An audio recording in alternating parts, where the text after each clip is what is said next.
बिस्मिल्लाहिर्रहमानिर्रहीम। Dear student, अस्सलाम वालेकुम। लास्ट टाइम जो हमने टॉपिक स्टार्ट किया था वो था डायरेक्ट सम डीकम्पोजिशंस के हवाले से। इसमें जो सबसे पहला कंसेप्ट था वो इंडिपेंडेंट स्पेसिस का था, जो कि आपके सामने स्क्रीन पे शो हो रहा है।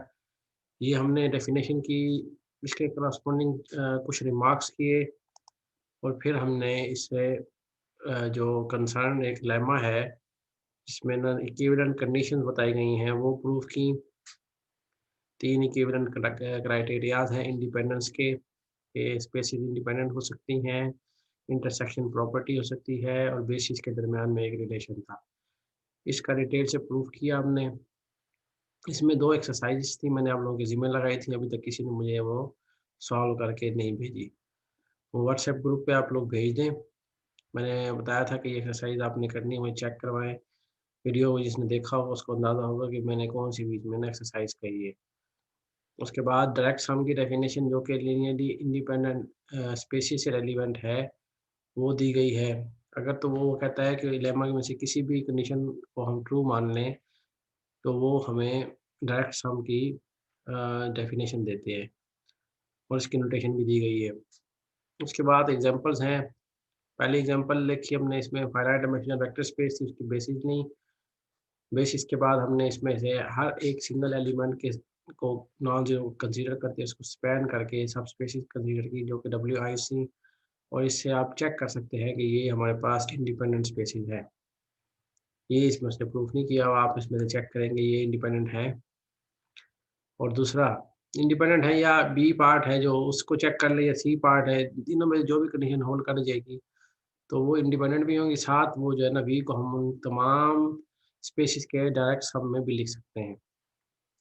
फिर सेकंड एग्जांपल है, एग्जांपल 12 है, जो कि हमारे पास सिमेट्रिक और स्क्यू सिमेट्रिक मैट्रिसेस से रेलेवेंट है। n क्रॉस n मैट्रिसेस लिए over the field f is here complex field, इसको कंसीडर किया गया है। और इसके बाद पहले तो आपने जो सेट लिया है W1, आपने ये देखना है कि सिमेट्रिक मैट्रिसेस का जो सेट है वो हमारे पास सबस्पेस बनाता है। इसी तरह से स्क्यू सिमेट्रिक मैट्रिसेस का जो सेट है वो सबस्पेस बनाता है। जब दोनों सबस्पेसेस बना लेंगे तो उसके बाद आपने देखना है कि ये क्या इंडिपेंडेंट है या इनका इंटरसेक्शन 0 आता है। अगर ये आता है तो फिर हम उसे कह सकते हैं कि ये हमारे पास V को हमने 2 के डायरेक्ट सम में लिख सकते हैं। और ये इनकी ना थोड़ी-सी एक्सप्लेनेशन भी दी गई कि अगर A आर्बिट्रेरी मैट्रिक्स हो, तो आप किसी भी आर्बिट्रेरी मैट्रिक्स को sum of symmetric and skew symmetric के सब में लिख सकते हैं, जो कि इधर एक्सप्लेन किया गया है यहाँ पे पेज नंबर 211 पे। कि ए को A1 प्लस A2 की शक्ल में लिखा है। A1 हमारे पास ये है और A2 है। A1 भी हमने A से बनाया है, A2 भी A से बनाया है। A1 जो है ना वो सिमेट्रिक है और A2 जो है ना वो स्क्यू सिमेट्रिक है। इसको आपने चेक करना है। उसके बाद फिर हमारे पास एग्जांपल नंबर 13 है, जो कि ऑलरेडी हम इसको काफ़ी दफ़ा डिस्कस कर चुके हैं थ्योरेटिकली, कि T अगर लीनियर ऑपरेटर है फाइनाइट डायमेंशनल पे, CI's उसके डिस्टिंक्ट कैरेक्टरिस्टिक वैल्यूज़ हैं T की, जो कि इसके साथ हम जब इसकी स्पेसेस बनाएँगे, C1 के कॉरस्पॉन्डिंग स्पेस बनाएँगे वो W1 होगी, C2 के कॉरस्पॉन्डिंग स्पेस बनाएँगे वो W2 होगी एंड सो ऑन। इस तरह से C के कॉरस्पॉन्डिंग WK हो जाएगी। और आप लोग इसके बारे में और बहुत सारी प्रॉपर्टीज़ पढ़ चुके हैं कि ये सब स्पेसीज़ भी होती हैं, ये इन्वेरिएंट भी होती हैं, इनका जो सम होता है वो डायरेक्ट होता है। तो ये चीज़ें डायरेक्ट सम से रिलेटेड होंगी। अब अगला जो कांसेप्ट है जो कि हमने पढ़ना है वो है जी प्रोजेक्शन का। पहले मैं आप लोगों को बुक के थ्रू बता रहा हूँ कि हम लोग इसको करने जा रहे हैं, फिर मैं इसको ना व्हाइट बोर्ड पे एक्सप्लेन करूँगा चीज़ों को, कि इसमें जो छोटी-छोटी चीज़ें लिखी हुई हैं उसको कैसे प्रूफ किया जाए। तो प्रोजेक्शन क्या होती है बेसिकली? वेक्टर स्पेस हमने पिक की, आर्बिट्रेरी है, फाइनाइट भी हो सकती है, इनफाइनाइट भी हो सकती है, इसमें कोई गिवन नहीं है। Let V be a vector space, a projection of V is a linear operator E on V such that E square is equal to E, मतलब E को कंपोजिशन लें E से E पे और वो आ जाए E के इक्वल, तो फिर कहेंगे कि वो प्रोजेक्शन है E। पर्टिकुलर प्रोजेक्शन को ना E से डिनोट किया गया, यूजुअली जो भले ऑपरेटर्स लेते रह गए उसको T से डिनोट किया जाता था, ये किसी और चीज़ से। इधर प्रोजेक्शन का जो सिंबल है उसको E से डिनोट किया गया। और R जो है ना उसको क्या कह रहे हैं कि अगर हमारे पास रेंज है E की और N जो है ना वो नल स्पेस है E की, तो ये 3 प्रॉपर्टीज़ होल्ड करेंगी। कौन-कौन सी प्रॉपर्टीज़ हैं जी? The vector B is the range R if and only if EB is equal to beta. Vector जो है ना रेंज का एलिमेंट तब होगा जब वो ये वाली कंडीशन सेटिस्फाई करेगी, E beta is equal to beta हो। उसको ये छोटा सा उसने प्रूफ भी किया हुआ है, इसको हम देखते हैं बाद में। दूसरी प्रॉपर्टी ये है कि अगर जो आर और ई है इनमें खसूसियत ये है कि ये ना दोनों इंडिपेंडेंट स्पेसिस हैं। इसका मतलब है कि इनका डायरेक्ट सम वी के इक्वल है। फिर अगर ये डायरेक्ट सम इसके इक्वल है तो यूनिक एक्सप्रेशन तो मिलेगा हर आर्बिट्रेरी अल्फा का जो कि वी का एलिमेंट है। एक एलिमेंट आर से मिलेगा, एक एन से मिलेगा कि अल्फा को हम लिख सकते हैं। अच्छा, अगले इसके बाद एक और रिमार्क कहता है कि if R and N R subspaces of V such that V is equal to R plus N, sum of direct sum of r and n, there is a one and only one projection operator E which has range r and null space n. That operator is called projection on r along n. ये projection on r along n है। इस चीज को थोड़ा सा मैं आपको geometrically explain करूंगा कि इसका मतलब क्या है। ये ना projection on R on along N की ना डेफिनेशन है, या किसी भी सेट के कॉरस्पॉन्डिंग प्रोजेक्शन अलोंग एन जो है ना वो देखेंगे कि कैसे होगा। लेकिन वो कहता है कि अगर आर और एन सब स्पेसिस हैं वी की और वो डायरेक्ट सम की शक्ल में उनको लिखा जा सकता है, और एक ही प्रोजेक्शन है जिसकी रेंज आर है और नल स्पेस एन है, तो वो ऑपरेटर जो है ना जो जो यूनिक ऑपरेटर होगा ना उसको हम कहेंगे प्रोजेक्शन और आर अलोंग एन। और दूसरी ये एक और रिमार्क है, ये एक रिमार्क ये हो गया इफ से लेके यहाँ तक। दूसरा रिमार्क है any projection E is diagonalisable. इस प्रॉपर्टी से जब आपको पता है कि E beta is equal to beta है, रेंज के एलिमेंट में खसूसियत है, और एक एक रेंज का एलिमेंट, एक रेंज वाला सेट है, एक नल स्पेस वाला सेट है, दोनों सब स्पेसिस हैं। तो हमने बेसिस कंसीडर की हैं alpha one to alpha R R की, और alpha R plus one so R N की जो है ना बेसिस है वो एन की है। दोनों सबसेट हैं वी के, क्योंकि हम ऑपरेटर कंसीडर कर रहे हैं। बेसिस बी एक कंबाइंड बेसिस बनाई है ये वाली, उसके साथ आप जब एसोसिएट करेंगे जो मैट्रिक्स वो हमारे पास ये वाला बनेगा। आप चेक कर सकते हैं इस प्रॉपर्टी के तहत E beta is equal to beta and E beta is equal to 0। तो यू हैव दिस वन, ये आई मैट्रिक्स आ जाएगा आर क्लास आर, बाकी 0 बचेगा। इसका मतलब है कि जो भी प्रोजेक्शन होती है उसकी जो कॉरस्पॉन्डिंग मैट्रिक्स होता है ना वो इस शक्ल का होता है। और अगर इस शक्ल का है और ये तो डायगोनल मैट्रिक्स है, तो डायगोनल मैट्रिक्स है तो इसका मतलब है कि ई जो है ना वो डायगोनलाइजेबल और ट्रिवियल से डायगोनल है। इसको कन्वर्ट करने को या इसको एसोसिएट करने की जरूरत नहीं है। फिर अगले जो हमारे पास जो डिस्कशन है ना वो हमारे पास यहाँ से शुरू होती है, ये वाली। ये मैं बता रहा हूँ इसका, ये कहता है कि अगर वी वेक्टर स्पेस है जिसको डायरेक्ट सम में लिखा जा रहा है, और ये डब्ल्यू आई के बाद बता रहा है कि मैप बनाई है हमने, ई जेज बनाए हैं, तकरीबन के मैप्स बनाई हैं। वो कैसे बनाता है ये जो चीज़ है ना, ये मैं आपको वाइट बोर्ड पे एक्सप्लेन करता हूँ। ये एक्चुअली थ्योरम 9 का ना प्रूफ है, जो कि एक साइड का प्रूफ पहले करता है और दूसरा जो कन्वर्स पार्ट है ना वो आगे करता है। यहाँ तक थ्योरम नंबर जो है ना 9, इसको जरा देख लें, ये बड़ा अहम रिजल्ट है। If V is a direct sum of W I's, then there exist k linear operators v e1 to small ek on v such that each vi is a projection ei ej is equal to 0 if I is not equal to 0। ये composition 0 हो जाएगी, 0 operator बनेगा अगर i 0 के i j के equal नहीं होगा। तमाम जो ऑपरेटर हैं इनका जो सम है ना वो आइडेंटिटी के इक्वल होगा, और रेंज जो होगी ना ई आई क्यू डब्ल्यू आई है। अगर वी को सिर्फ इतनी सी इन्फॉर्मेशन से अगर वी जो है ना उसको हम डायरेक्ट सम की शक्ल में लिखें किसी और स्पेसिस के, उनकी मदद से ना हम ये एक प्रोजेक्शन बना सकते हैं जो ये 4 प्रॉपर्टीज रखती हैं। कन्वर्सली अगर हमारे पास ऐसे ऑपरेटर्स मिलते हैं, के लीनियर ऑपरेटर हैं वी से किसी और स्पेसिस पे, और वो 3 कंडीशन पर सेटिस्फाई करती है कि ई जे प्रोजेक्शन हो, कंपोजिशन 0 हो जाए जब आई 0 के आई जे इक्वल नहीं है, आइडेंटिटी मैप दे जब सबका सम करे, और डब्ल्यू आई जो है ना उनकी रेंज हो उन ऑपरेटर्स की, तब हम वी जो वेक्टर स्पेस है उसको डायरेक्ट सम की शक्ल में लिख सकते हैं। अच्छा, ये जो पार्ट है ना कन्वर्सली पार्ट वो प्रूफ करता है नीचे। अगर वी हमारे पास डायरेक्ट सम है तो ये चारों पार्ट जो है ना वो ऊपर प्रूफ करता है, बाद में इसकी स्टेटमेंट देता है। तो इसलिए अगर आपको थोड़ा-सा इसको कंप्लीट प्रूफ लिखना पड़े, तो आप यहाँ से शुरू करेंगे। For suppose V is this one and then we have this another discussion, यहाँ तक इसको आप प्रूफ का हिस्सा समझेंगे। ठीक है? यहाँ तक इसका प्रूफ मुकम्मल हो जाएगा। ये करने के बाद फिर कुछ एक्सरसाइज़ हैं। असल में ना ये ज़रा लेक्चर थोड़ा-सा लेंथी होगा।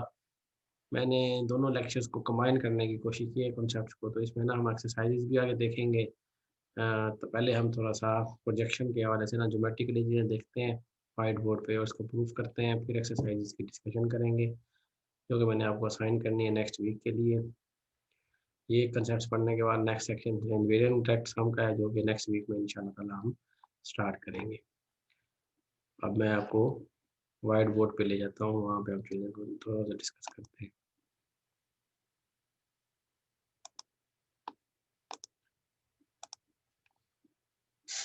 तो हम डिस्कशन कर रहे थे प्रोजेक्शन की। पहले तो प्रोजेक्शन की डेफिनेशन को लिखते हैं प्रॉपर्ली और इसको देखते हैं कि इसकी ना हमें प्रॉपर्टीज़ कौन-कौन सी मिलती हैं। तो ये पेज नंबर है जी हमारे पास 211।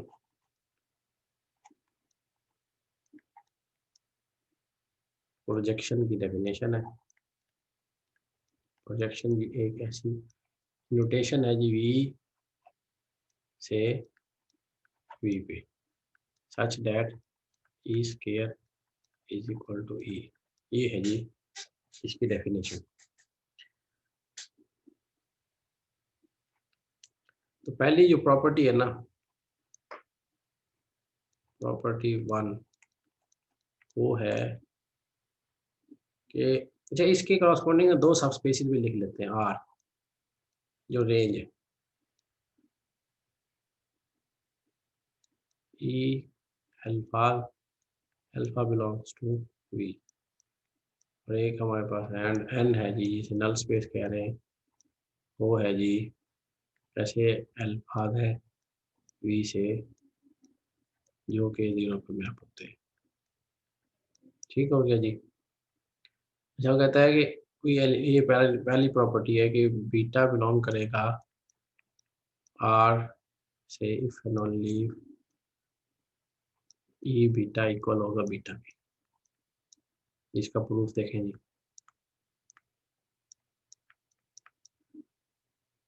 हम सपोज करते हैं जी कि E beta is equal to beta है, बल्कि बीटा एलिमेंट है। पहला ये देख लें किताब वाइज, चलो जैसे किताब की वैसे कर लेते हैं। Beta belongs to R. R का मतलब ये है कि कोई ऐसा अल्फा मिलेगा ना वी से, that is E alpha is equal to beta. Beta अगर आर से है तो अच्छा जी, अब हम हमें प्रूफ क्या करना है कि ई बीटा की वैल्यू क्या आती है। नौ ई बीटा लिखे, ई बीटा लिखेंगे तो इसे मैं बीटा की वैल्यू भी तो इधर से सब्स्टिट्यूट कर देता हूँ। तो ये ई बीटा की वैल्यू है ई अल्फा, तो ये ई स्क्वायर अल्फा हो जाएगा। लेकिन ई तो हमारे प्रोजेक्शन है, प्रोजेक्शन है तो ये हमारे पास ई स्क्वायर ई के इक्वल होता है, तो ई अल्फा आ जाएगा। और ई अल्फा किसके इक्वल है, बीटा के इक्वल है। तो यहाँ से प्रूफ हो गया ना कि ये जो चीज़ है वो इसके इक्वल हो गई है। Conversely if E beta is equal to beta, तो इसको जरा थोड़ा सा पढ़ने का अंदाज है। ये बीटा जो है ना ई पे अप्लाई हो रहा है, तो ये जो है ना इसका मतलब है ये पूरा वेक्टर रेंज में चला गया, लेकिन ये तो बीटा के इक्वल है। तो इसका मतलब यहाँ से ये हुआ कि बीटा बिलोंग्स टू आर है। अगर ये beta is equal to beta तो इसका मतलब है कि बीटा बिलोंग्स टू आर है। भाई इतनी सी बात है, ये कन्वर्सन ये समझने वाली चीज़ है। बीटा जो है ना ई पे अप्लाई हो रहा है, तो ये पूरा इसका मतलब है कि ई बीटा जो है ना वो रेंज में चला गया है, लेकिन ई बीटा तो इक्वल है बीटा के। इसका मतलब एक्चुअली बीटा रेंज में चला गया ना। तो ये प्रॉपर्टी 1 का प्रूफ यहाँ पे खत्म हुआ। अब हम प्रॉपर्टी 2 पे चलते हैं। प्रॉपर्टी 2 जो है ना बड़ी इंटरेस्टिंग है। प्रॉपर्टी 2 है, पहले तो हमने ये प्रूफ, अब ये जानते हैं, या जनरली जानते हैं कि कोई भी ऑपरेटर हो उसकी जो रेंज होती है वो भी सबस्पेस होती है, नल स्पेस भी सबस्पेस होती है।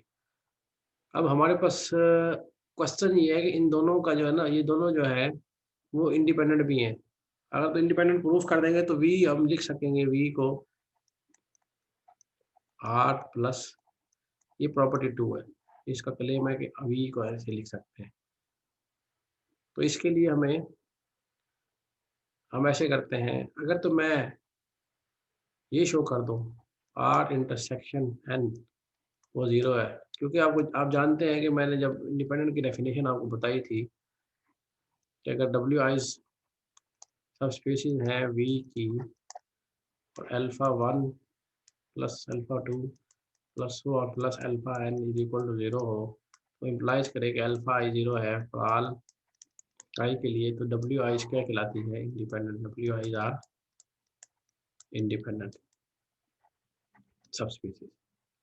या अगर तो ये के इज इक्वल टू 2 के लिए हमने कहा था कि W1 प्लस W1, अगर और W2 इंडिपेंडेंट है तो एक्चुअली W1 का intersection W if and only if condition थी वो 0 के इक्वल है। तो इसका मतलब मैं अगर W1 इंटरसेक्शन W2 0 प्रूव कर दूं तो W1 और W2 इंडिपेंडेंट हो जाएंगे, और तो लेमा कहता है कि अगर इंडिपेंडेंट है तो इनको हम डायरेक्ट सम की शक्ल में लिख सकते हैं। अब मैं ये शो करना चाह रहा हूँ कि R और N का जो इंटरसेक्शन है ना वो 0 है। वो कैसे है जी, इसके लिए ना ज़रा ये देखेंगे, नेक्स्ट पेज में चलते हैं। मैं लेट करता हूँ जो बीटा है ना बिलोंग करता है R इंटरसेक्शन N से। इसका मतलब क्या हुआ, बीटा बिलोंग करता है R से एंड बीटा बिलोंग करता है N से। तो यहाँ से इम्प्लाइज क्या कर सकते हैं, R से तो वही एलिमेंट जाता है कि जिसका इमेज उसी के इक्वल हो, और बीटा N से है तो इसका मतलब है कि and E beta is equal to 0 है। यहाँ तक बात हो जा गई है। अब दोनों इक्वेशनें साइमल्टेनियसली होल्ड कर रही हैं। एक साइड में हम कह रहे हैं कि ई बीटा बीटा के इक्वल है, और एक साइड में कह रहे हैं कि ई बीटा 0 है। तो इसका मतलब क्या हुआ, बीटा 0 हो गया ना।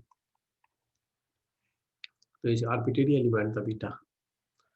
तो यहाँ से इम्प्लाइज हुआ इस तमाम डिस्कशन से कि आर इंटरसेक्शन एन जो है ना वो 0 है। तो इसका मतलब क्या हुआ कि B is equal to R plus N है।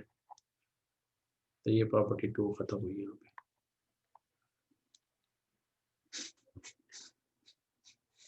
अगर डायरेक्ट सब में लिखा जा रहा है तो आर्बिट्रेरी जो अल्फा है प्रॉपर्टी 3 है। प्रॉपर्टी 3 क्या कहती है, अल्फा बिलोंग्स टू वी, तो मैं अल्फा को मैं फिर ऐसे लिख सकता हूँ, दो वेक्टर्स लिए जा सकते हैं, ई अल्फा जो कि आर से है प्लस अल्फा माइनस ई अल्फा ये एन से है। इन दोनों के अब ये यूनिक रिप्रेजेंटेशन है अल्फा की, ये आपने याद रखनी है। अब क्वेश्चन ये है कि ये जो एलिमेंट है ना अल्फा माइनस ई अल्फा, ये क्या एन का एलिमेंट है, देख लेते हैं। ये एलिमेंट आर एन का कब बनेगा, जब मैं इस एलिमेंट को इस पे अप्लाई करूंगा तो वो 0 आंसर दे। तो मैं ये अप्लाई कर रहा हूँ तो ई alpha minus E square alpha, अब ई स्केयर ई के इक्वल है तो यहाँ सिंप्लाइज हो गया, ये 0 हो गया जी। ठीक है जी, तो इम्प्लाइज कर गया अल्फा माइनस ई अल्फा जो है ना ये एन का एलिमेंट है।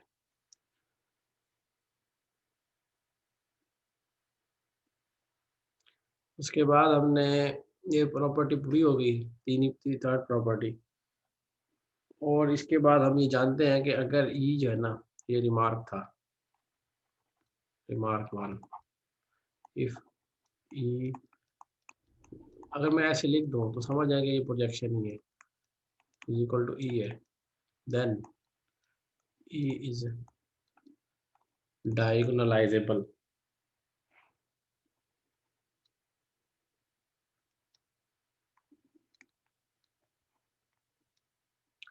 मोर ओवर ई जो है ना उसके कॉरस्पॉन्डिंग जो मैट्रिक्स बनता है बीटा वाला, वो बनता है I0 0 0। इससे आपको कई और इन्फॉर्मेशन भी मिलती है जो कि आपकी एक्सरसाइज में होगी। ये आपको ना कई जगहों पे एक्सरसाइज में हेल्प करेगा, ये करेगा, ये करेगा, ये जो हम रिमार्क कर रहे हैं ये सारे। अच्छा, जब हम आगे चलते हैं, हम ना ज्योमेट्रिकली जरा से प्रोजेक्शन को समझते हैं कि है क्या। ऐसे करते हैं जी, V ले लेते हैं R2। E जो है ना, वो है, वो हमारे पास ना R2 से R2 की मैप है।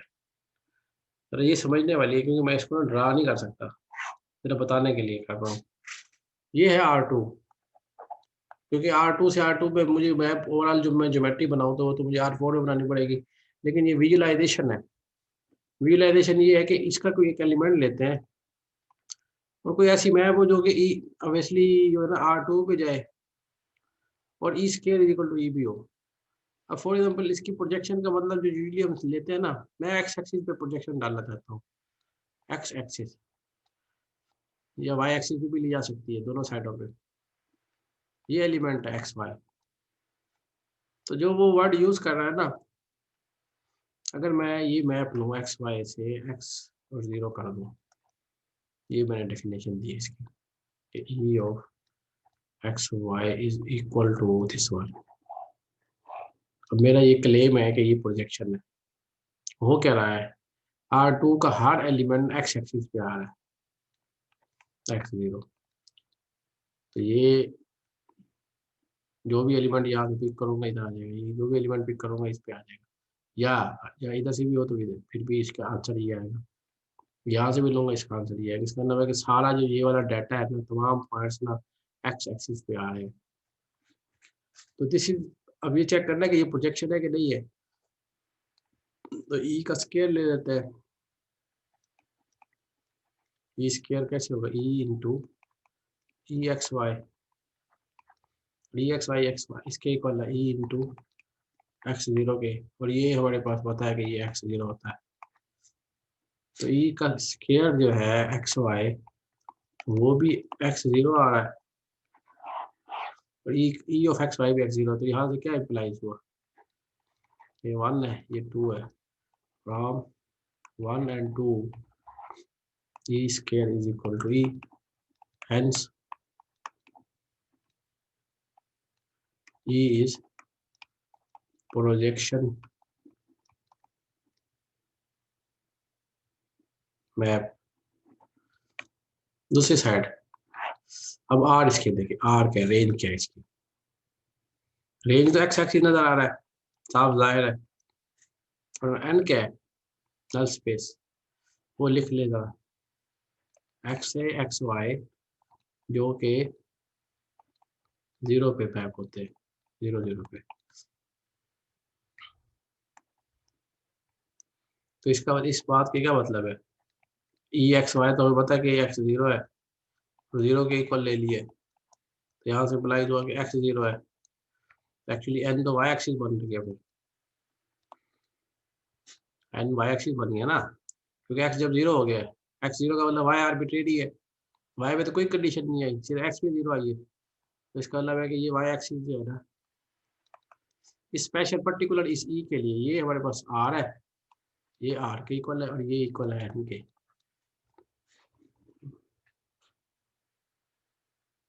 इससे जो अगली डेफिनेशन हमने की थी, projection on R along N, वो मैं थोड़ा सा एक्सप्लेन करना चाह रहा हूँ।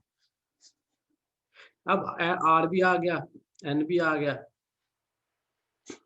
ई जो आपने डिफाइन करवाया है, ये जो ई है ना, ये है जो ई, ये projection on R along this is, ये जो प्रोजेक्शन मैं ले रहा हूँ ये एन के अलोंग ही है ना, मतलब जो एलिमेंट आर है मैं ले रहा हूँ वो पैरेलल है, पैरेलल इस तरह से देखिए जरा, ये अलोंग है, ये आईडी है, ये ये है ना, या इसको फिक्स किया हुआ है आपने, इसके करस्पॉन्डिंग आप देखते जा रहे हैं कि प्रोजेक्शन, इसका मतलब होता है प्रोजेक्शन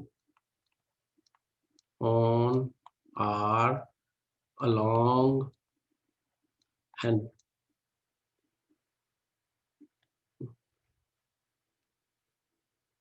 अलॉन्ग एंड, ठीक हो गया जी।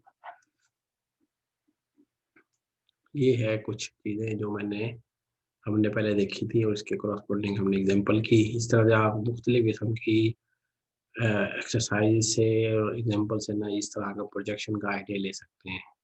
प्रोजेक्शन की ना बहुत सारी एप्लीकेशन हैं, डिफरेंशियल इक्वेशन में भी हैं, सॉल्यूशंस के अंदर और ज्योमेट्री के अंदर बहुत ज़्यादा है। ज्योमेट्री में तो इन अक्सर हमारे पास जो मैप्स हम बनाते हैं, स्टेरोग्राफिक प्रोजेक्शन का एक वर्ड यूज़ करते हैं। जो ग्लोब है हमारे पास, आपको पता है, वो तो थ्री डायमेंशनल चीज़ है। जब आप कोई भी मैप देखते हैं गूगल पे, तो वो टू डायमेंशनल होता है एक्चुअली। वो एक्चुअली एक प्रोजेक्शन के थ्रू हम उसको ना टू डायमेंशनल पे ले आते हैं, जहाँ पे ना वो ऐसी प्रोजेक्शन है जिसमें ना डिस्टेंस डिस्टर्ब नहीं होता। डिस्टेंस प्रिजर्विंग प्रोजेक्शन है। स्टेरियोग्राफिक प्रोजेक्शन का वर्ड आप ना गूगल पे डालेंगे ना, तो वो आपको उसके बारे में डिटेल बताएगा कि वो कैसी होती है। ठीक है जी, ये हमने प्रोजेक्शन की जो कि एक वेक्टर स्पेस है, उसी वेक्टर स्पेस में है, ऑपरेटर है और कुछ कंडीशनें सैटिस्फाई करता है, उसकी कंपोजिशन इक्वल होती है, कंपोजिशन का इक्वल हो उसी के, तो हम हमारे पास प्रोजेक्शन बन जाएगी। अब हम प्रूफ की तरफ चलते हैं। उसके लिए ना उसने जो स्टाइल अप्लाई अडॉप्ट किया, मैं उसी स्टाइल पे लेके चलता हूँ। पहले हमने सपोज किया है, suppose that v is equal to direct sum of v1 w1 plus w2 w3 plus wk। ये डायरेक्ट सम है। अब डायरेक्ट सम की सारी प्रॉपर्टीज आ गई, इसका मतलब है ये सारे ना लीनियर इंडिपेंडेंट स्पेस है डब्ल्यू आई। ये इन्फॉर्मेशन भी हमारे पास गिवन है। जो पिछली डायरेक्ट सम से रिलेटेड जितनी भी प्रॉपर्टीज है ना, अब हम वो अपने माइंड में रखेंगे। अब हमने ना मैप्स बनानी है। कैसे बनानी है जी? के मैप्स बनानी है। ई वन है ना जो, वो वी से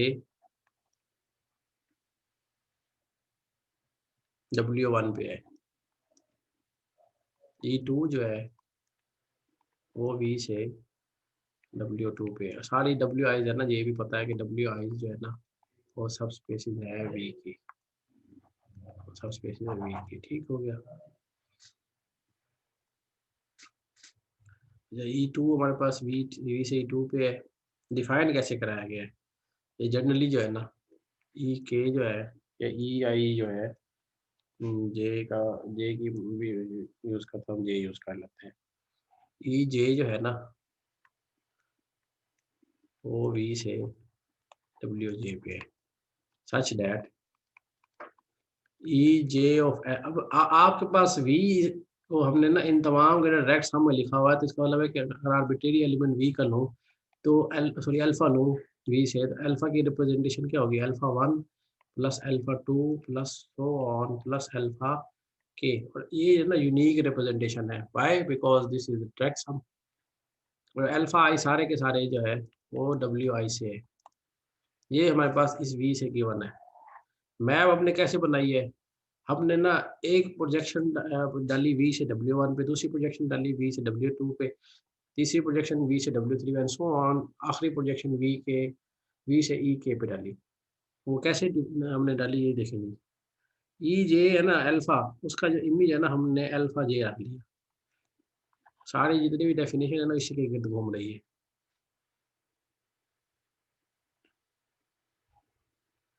और आप देख सकते हैं दिस इज वेल डिफाइंड है ये। ठीक है जी। वेल डिफाइंड का मतलब है कि हर अल्फा के कॉरस्पॉन्डिंग कोई आंसर आपको आएगा ना। ऐसा अल्फा वन तो लाजमी मिलेगा जो कि हमारे पास इसको बनाने में यूज हुआ है। ये लीनियर भी है। ये आपने जरा ना लीनियरिटी चेक करनी है। ये एक्सरसाइज है आपकी। ये लीनियर कैसे है? आसान सी एक्सरसाइज है। और साथ जो रेंज है ना ई जे की, वो है डब्ल्यू जे। और फोर्थ, ई जे का जो स्केयर है ना वो ई जे के इक्वल है। ये भी आप चेक कर सकते हैं। मैं उधर उधर बता देता हूँ कि ये कैसे है।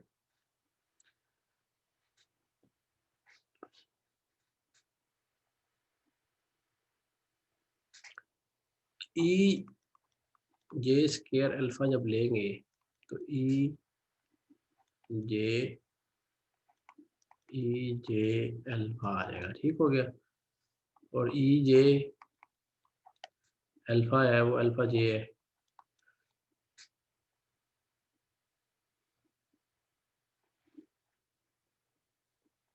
तो ये जो अल्फा जे है वो भी इसी शक्ल का ही होगा ना जैसे अल्फा है। तो हमारे पास मैप की डेफिनेशन है कि जो सबस्क्रिप्ट पे है ना, इधर जो वेक्टर जो भी हो उसका जो डायरेक्ट सम की शक्ल में आगे जीरो जीरो है सारे हमने। अब अल्फा जे प्लस जीरो जीरो लिखूंगा तो एक्चुअली इसको अल्फा जे लिख सकता हूँ। तो यहाँ से क्या इम्प्लाइज हुआ, ई जे स्केयर इज इक्वल टू ई जे। तो प्रोजेक्शन तो हो गई। रेंज है ना इसकी वो डब्ल्यू जे है। ये आपको डेफिनेशन से जाहिर हो रहा है कि एल्फ डब्ल्यू जे के एलिमेंट्स ही आ रहे हैं ना सारे जब आप मैप कर रहे हैं। ये भी ट्रिवियल सी बात है, ये भी प्रूफ होगी। लिनियरिटी आपने कैसे चेक करनी है, लिनियरिटी के लिए आप अल्फा जे है ना, इधर अल्फा प्लस बीटा ले लेंगे, साथ किसी एक्स को मल्टीप्लाई कर दें यहाँ पे, स्केलर के तौर पे उल्टा ले रहे हैं ना यहाँ पे। तो आप इसको अप्लाई, इसको जब ऐड करेंगे सब इसको ना, इसकी अल्फा की रिप्रेजेंटेशन ले लें, बीटा की रिप्रेजेंटेशन एक्स से मल्टीप्लाई करें, ऐड करें, इसको सिंप्लीफाई करें, फिर ई जी अप्लाई करेंगे तो ये हो जाएगा, उल्टा करेंगे तो ये आसान सी है लिनियरिटी।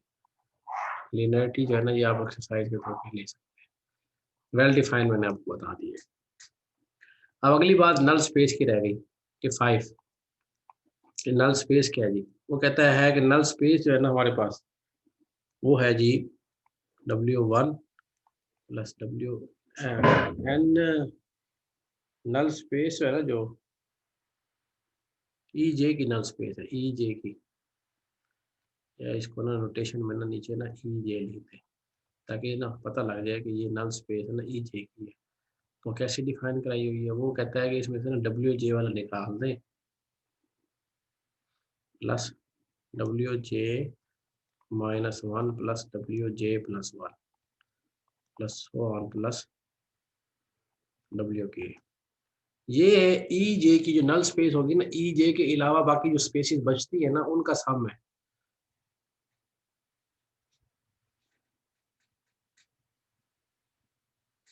ये आप चेक कैसे करेंगे, ये आसान सा है, उसने आगे एक्सप्लेन किया हुआ, वो मैं बता देता हूँ कि हमने असल में ना ई जे है वो है डब्ल्यू से वी से ना डब्ल्यू जे पे, या वी से वी पे ही है, क्योंकि ई जे वी से वी पे, लेकिन पर्टिकुलरली डब्ल्यू जे पे है। अब ई जे और अल्फा जीरो ले लिया, लेकिन आपको साथ ये भी पता है कि वी जो है ना वो डायरेक्ट सम है 1 to k डब्ल्यू आई इसका। तो इसको ऐसे भी लिख सकते हैं नोटेशन के तौर पर, बड़ा बिग सम करके ना ऐसे लिख दिए। अब अल्फा की जो रिप्रेजेंटेशन है,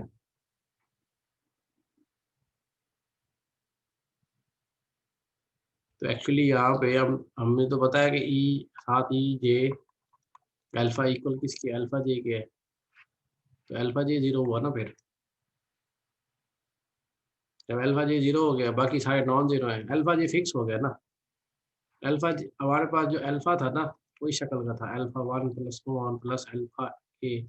इसमें एक जगह पे अल्फा जे था वो जीरो हो गया। तो बाकी जो चीज़ बचेगी वो तो नॉन जीरो होंगे। इसका मतलब ये है कि जो एन ऑफ ई जे है वो W1 plus W2 plus so on plus W J -1 plus W J +1, यहाँ पे ना डब्ल्यू जे गायब है, plus so on plus W के,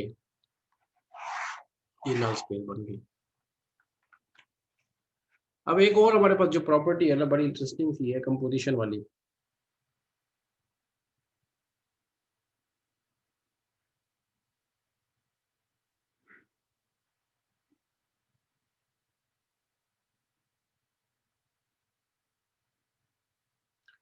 कि ई जे ई आई इंटू ई जे, जब मैं अल्फा अप्लाई करूंगा तो एक्चुअली वो होगा क्या, वो ऐसे ही जी इसे लेके चलते हैं, इसे खोल लेते हैं। I is not equal to J, let I is not equal to J, alpha apply किया तो यहाँ पे अल्फा जे आंसर आ गया। अब ये सब्सक्रिप्ट हो रहा है, ये सब्सक्रिप्ट हो रहा है।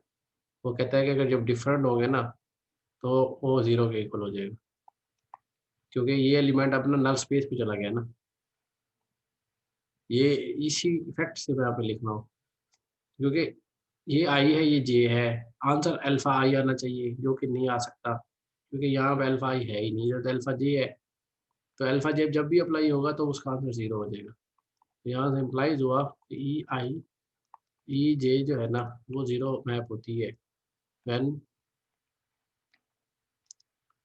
आई is not equal to J.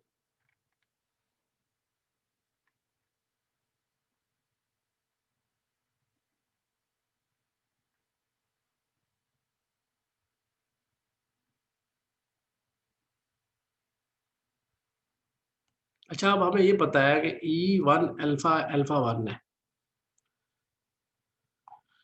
Alpha हमने पता है कि अल्फा वन है, प्लस अल्फा टू है, plus so on, plus alpha N है।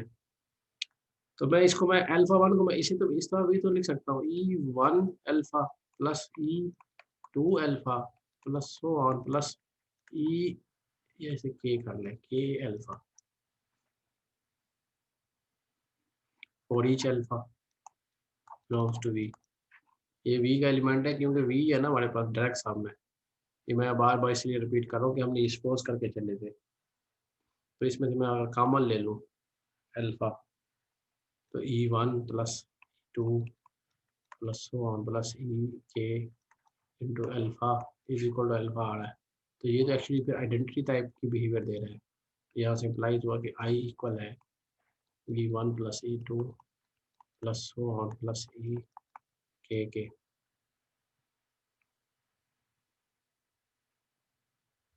अब थ्योरम नंबर जो 9 है ना, उसका एक पार्ट प्रूव हो चुका है। थ्योरम 9 है ना जो, उसका मैंने ना एक साइड प्रूव कर दी है। इसका जो कन्वर्ट्स है वो बड़ा आसान है, वो बुक पे ना डिटेल से दिया हुआ है, वो आप लोग खुद करेंगे, जो कि ऑलरेडी ये से समझना है। समझ के ना आपने करना ये है कि आपने ना इसकी बनानी है वीडियो, इस प्रूफ को समझ के वीडियोस बनानी है, और मुझे ना आप लोगों ने ग्रुप में शेयर करनी है वो वीडियोस। मुकम्मल प्रूफ रिवाइज करना है। थ्योरम नंबर 9 आप लोग लिखेंगे पेजेस पे प्रॉपरली। और लिखने के बाद ना ये जो प्रूफ मैं पहले कर चुका हूँ, इसको भी इसके अंदर इसके प्रूफ में लिखेंगे, फिर कन्वर्स उसके बाद लिखेंगे, कंबाइन करके साफ सुथरा करके आपने पूरा पिक्चर उसकी बनानी है। पहले लिख लीजिएगा, उसके बाद ना आपने इसकी ना वीडियो बना के ना मुझे पहले ना पेजेस पे लिख लें, फिर ना पेंसिल लेके ना वीडियो के साथ उसको बनाए और बताएं, एक्सप्लेन करें कि हम इस पर क्या कर रहे हैं। ये आप प्रैक्टिस शुरू कर दें, क्योंकि जो नेक्स्ट असाइनमेंट्स का ना स्टाइल अब बदल गया है। अब आपका ना स्टाइल ये होगा कि आप लोगों ने वीडियोस के तरीके से ना मुझे एक्सप्लेन करना होगा, फिर मुझे जब लगेगा तो मैं आप लोगों से व्हाट्सएप पे उससे रिलेटेड क्वेश्चन करूँगा। तो ये जो है ना हमारा टॉपिक था। अब मैं चलता हूँ बुक पे, जो कि एक्सरसाइज से रेलिवेंट है, वो अब शेयर करते हैं।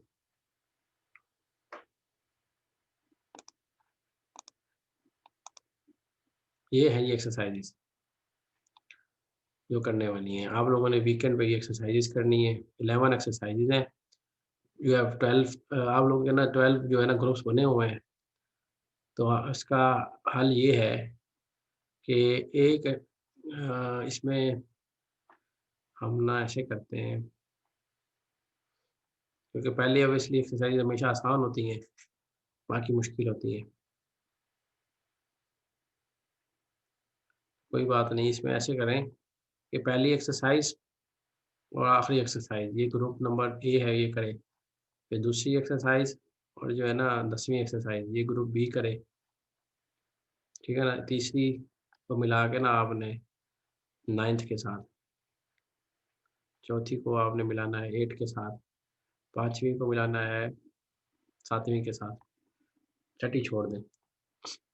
फिर इसी पैटर्न को ना रिपीट करते जाएं बाकी ग्रुप्स के लिए। गर्ल्स की बुक पूरे हो जाएंगे तो फिर बॉयज़ के आप लोगों ने देखने हैं। गर्ल्स और बॉयज़ आपस में इस तरह से डिवाइड कर लेंगे तरतीब से। सीआर साहब और जीआर की मैं जिम्मे लगा रहा हूँ, ये उनको ना बता देंगे कि आपका ये है। A B C D E है ना, इसी तरह से उसी तरतीब में ए के पैरेलल जो है ना जो बॉयज़ का ग्रुप बनता है, मुझे अंदाज़ा नहीं कि एफ जी एच पता नहीं कौन सा है, तो वो लेंगे तरतीब से। ठीक है, रिपीट करते जाएँ, कोई नहीं, अगर रिपीटिशन भी होती है तो वो कर लें। लेकिन ये कि करने हैं एक्सरसाइज सबने करनी है, ये कि डिवाइड करने का मकसद यही है कि थोड़ा-सा बर्डन कम हो जाएगा, बाकी लोग जो है ना वो फ़ोकस सही कर पाएँगे। ये एक्सरसाइज वैसे तो सबने करनी है, अगर तो बेहतर यही है कि सब कर लें, अदरवाइज़ अगर डिवाइड करके ना शेयर करेंगे तो बाकी लोगों को भी आइडिया हो जाएगा कि किस तरह करना है। यहीं पे लेक्चर का इख्तिताम करते हैं। उम्मीद है कि आपको समझ आया होगा, अगर कोई क्वेश्चन हो तो आप लोग मुझे आज जो है ना 3:15 बजे से हमारी क्लास शुरू होगी, कर सकते हैं। अपना ख़्याल रखिएगा। अल्लाह